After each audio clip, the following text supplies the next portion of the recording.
Okay, I'm back. Uh, Found it. I needed to take a moment here and try to find everything I need.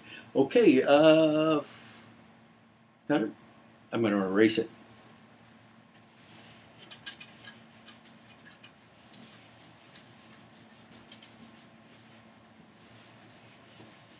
What am I going to put up here instead? Let's take a look.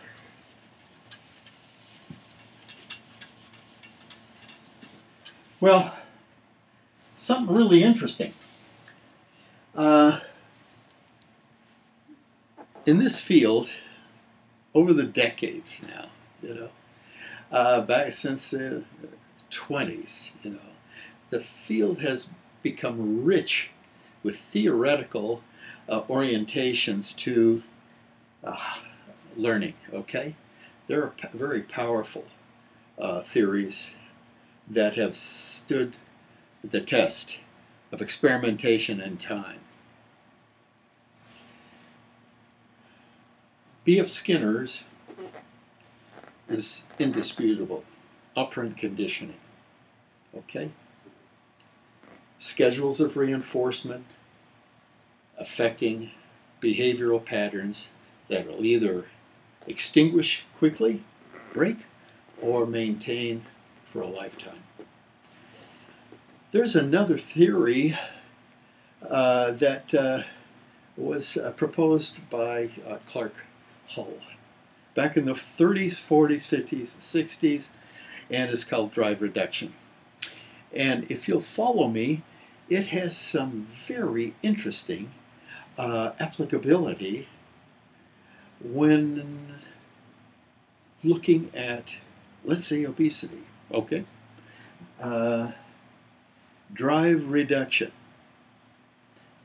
The Hullians out there will tell you that whatever reduces a drive, whatever reduces a drive state, whatever that instrumental act is, it will be strengthened.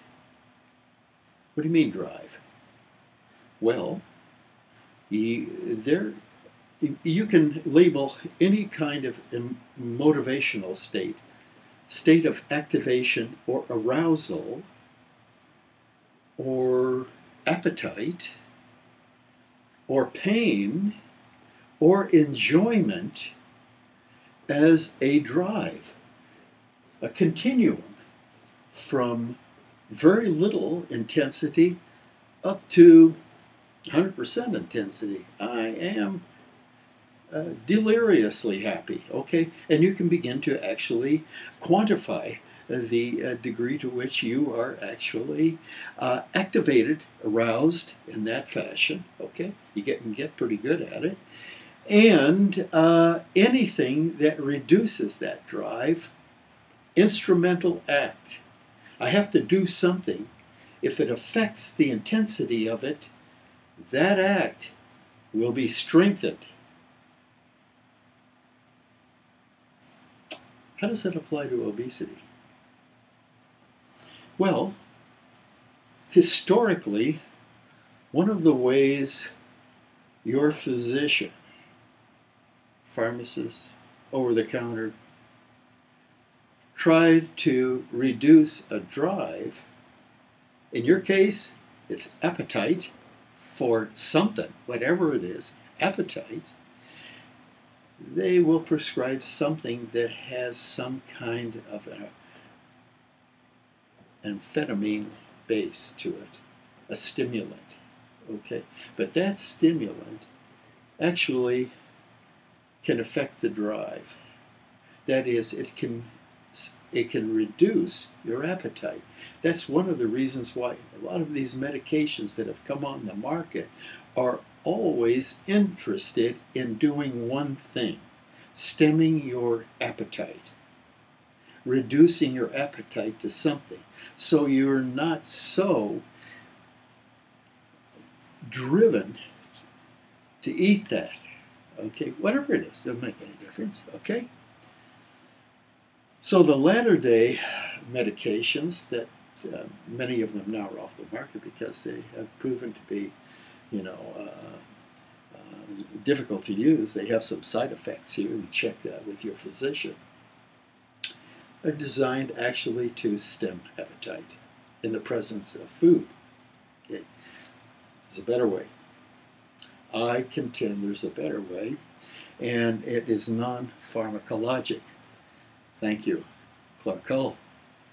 What can I do behaviorally to reduce that drive state?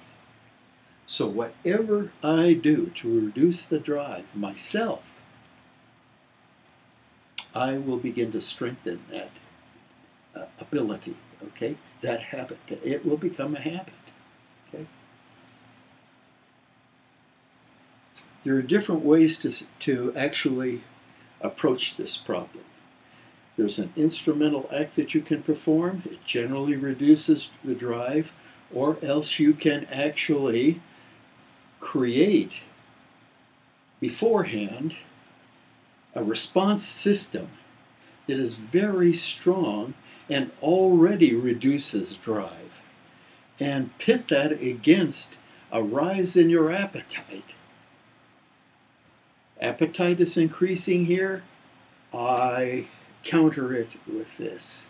This is a very strong a habit now. It has a major effect on your own physiology and your own appetite, whether you know it or not.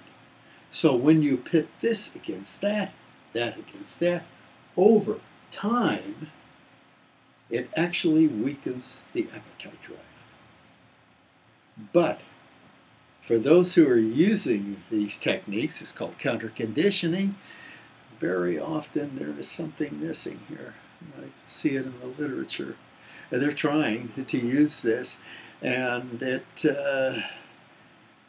I have found it very often to be implemented rather poorly, okay, in some of the studies that I have been reading. So it has everything to do with the guy who is actually setting up that counter-conditioning program and knows a lot about learning theory. Okay, a lot. Okay, so we get counter-conditioning. The other would be anything that reduces the drive state. That reduces the drive state, but anything else that will reduce the drive state will also be learned. Now, why am I saying this? Because what tends to happen over here, remember,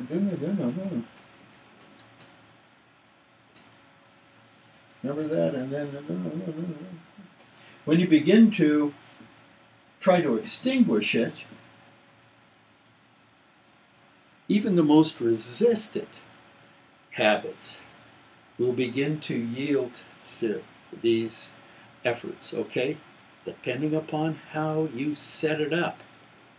Okay, and what you find is even variable ratio. Okay, a drop off in your appetite in the presence of food. You mean I can sit there and my appetite for that food is about a fraction of it what it was when I started this program. I sit there and I'm not hungry, or I'll nibble at it, or I'll eat just a fraction of it and I'm full. How does that occur? It will not occur from something invading from outer space, okay? It doesn't work that way. It doesn't come out of the ether, okay? You actually have to set the, what are called, the experimental extinction of a learned habit pattern, principles in place for that to occur. You acquire that behavior following these principles. You break that behavior following these principles, and only that way, okay? So, by the way, if you want to learn more about, for those of you who are having some weight problems here, I told you that I've been running studies and working with overweight patients for, 27 years now. And as I say, I've got about 4 papers in preparation for press right now that deal with a lot of this. if you are interested in learning more about how to actually affect your appetite yourself and actually begin to lose weight, go to my website and you'll notice the orientation classes that are available to you to learn more about how I set that up, okay, in my treatment programs. And also there are some experimental clinical trials going on that extend some of the work I've been doing clinically, okay, and you'll learn more about those as well. For those of you who are interested, you know how to reach my email, and you have my telephone number. I'll give it to you again a little later. Okay, we're going to pause right now, and we will pick this up again tomorrow, okay?